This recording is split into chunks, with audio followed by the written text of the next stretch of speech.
Chicken curry with chapati చేద్దాం అనుకుంటున్నాను. అయితే ముందే చెప్తున్నా, ఈ రెసిపీ మాత్రం అస్సలకే ఫాలో అవ్వద్దు.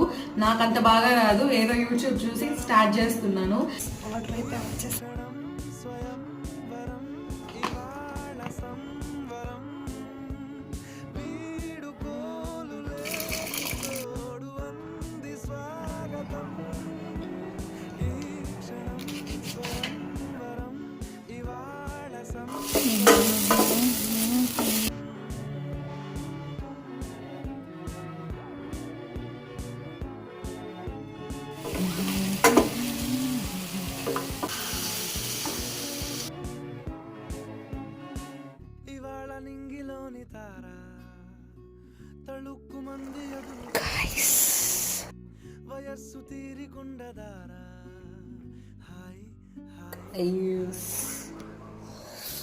సో